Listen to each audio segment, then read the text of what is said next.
August 2023 on North Avenue East in Westfield, New Jersey, a regular driver, Nate was stopped by Officer Ide Taha of the Westfield Police Department for a so-called traffic violation. Would seem like a regular traffic stop. Soon unfolded into a gripping story, raising questions about authority, civilian rights and the revealing power of recorded evidence. What's up, boss? How you doing? I don't answer questions. Can I get your license, registration, insurance, please? What have I been pulled over for? Speeding, sir. What speed was I going? You're going 48. 48? 48, man. Damn, that's some horse. Yeah. Yeah, I record everything. Yeah, no, that's fine. I just had the radar running. The radar? Where'd I go 48? You mind telling me? 48, sir. I was right behind you. Officer Taha claimed that Nate was going 48 in a 35-mile-per-hour street, but Nate's own dash cam that displays speeds using GPS became a crucial player in this story. Offering an unfiltered look at the event, then challenging the officer's version of with no one on the road behind Nate and Taha appearing out of nowhere. The dash cam footage also raises questions about why Nate was stopped in the first place, showcasing its vital role in recording an unbiased account of events on the road winding to a mile before the stop. Nate, despite sticking to the speed limit, showed the middle finger to the officer in his vehicle on the other side of the road. Now you can make arguments about whether or not this gesture can be considered disrespectful.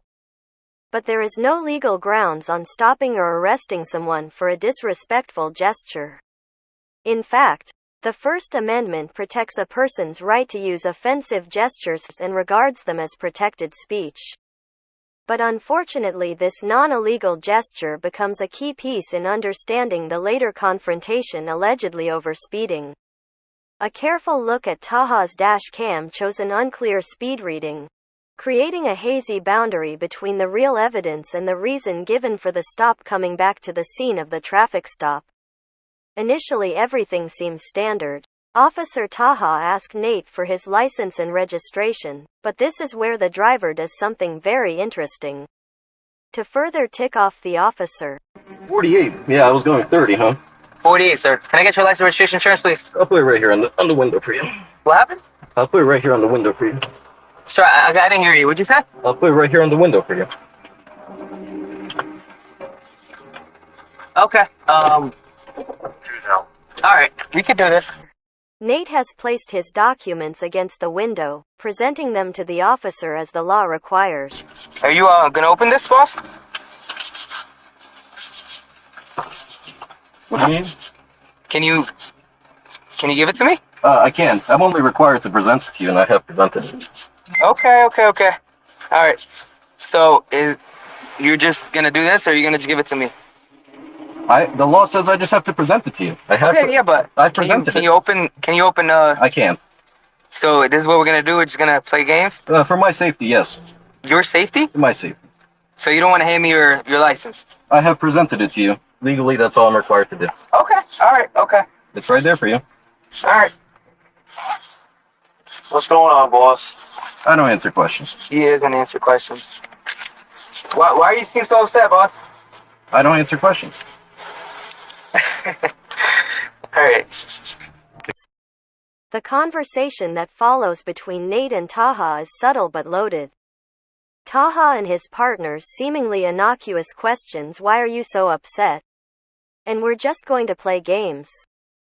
Breathing heavy, man. You alright? Or even things like these statements seem like attempts to stir emotions and get a rise out of the driver to escalate the situation. None of these questions were in any way offering help to Nate and were guised as concern, when in fact they were probably trying to antagonize him, bringing psychological tactics into play. The officer then returns to his patrol vehicle to write Nate up for a speeding ticket. Despite all the evidence pointing to the contrary. Let's get him for speeding. Yeah, 48. Alright.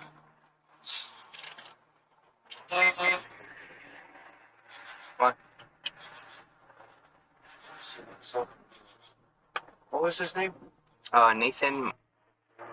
What's going on tonight, bud? I don't answer What was your name? What? What was your name? He got my ID, didn't he? No, I don't think he told me.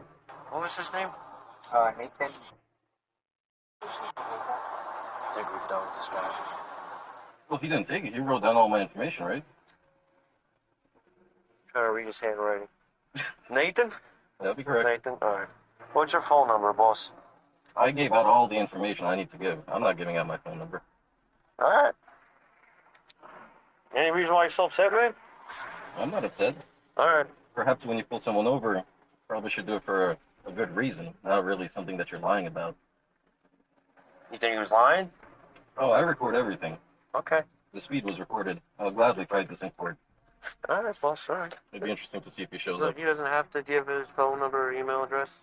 Okay. Yeah, he doesn't have to, so do with that information if you want. All right. Yeah. Alright, boss. The officers head back to their cruiser, still figuring out a way to try to write Nate up for a citation. You said I was lying. Yeah. The radar gonna lie too. You know this guy? Thanks. What's his issue? Like I don't understand why he's being so rude. I don't know, maybe he looks familiar, but... That diner area. What's that? Elmer? No. Central? St. Paul. The diner's closer to Elmer. Elmer. His story gets Stephen murky as Officer Tahan insists Nate was speeding at a specific spot to the crossing of Elma and North Avenue E. However, the dash cam tells a different story, showing Nate driving well below the limit before and after the supposed speeding point. After some deliberation and calling a third officer down to the scene, Nate is finally given his citation by Officer Taha, whose name is written down in pencil, suggesting that he might still be on his probationary period as an officer. He writes up a ticket with a hint of passive aggressiveness in his demeanor, and one left wondering about the true intention behind his actions. Yes, sir. I'm going to be issuing you a summons for careless. All the information is on the ticket. It's $88. You can just pay it online. Careless. You're driving in a careless manner. I observed you driving 48 and 35, sir, and I perceive that as careless, okay? This is your ticket, sir. You can, This is what I'm giving you, okay? Giving a little bit of break on the speed, and I don't know what's the issue. You know, you seem to be very agitated, but, this is it. You have any more questions for me, sir? Nope, never had any. All right, so you have a good night, okay? Have a good one. Going off. Towards the end, Officer Taha even positions himself as a generous authority, implying Nate should be thankful he was cited for careless driving and not speeding. A somewhat ironic stance considering the earlier claim of reckless speed. The mask falls away, revealing inconsistencies and professionalism and honesty, while also bringing to light a situation where digital evidence collides dramatically with human stories. Looking closely at the citation, which accuses Nate of careless driving likely to endanger person or property instead of speeding, it seems as if he sees based more on subjective judgment than clear facts. The officer also checks off boxes for driving a commercial vehicle and carrying hazardous material.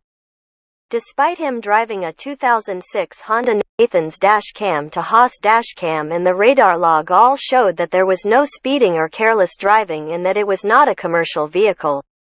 The radar log also showed that it was not used on the date of the traffic stop.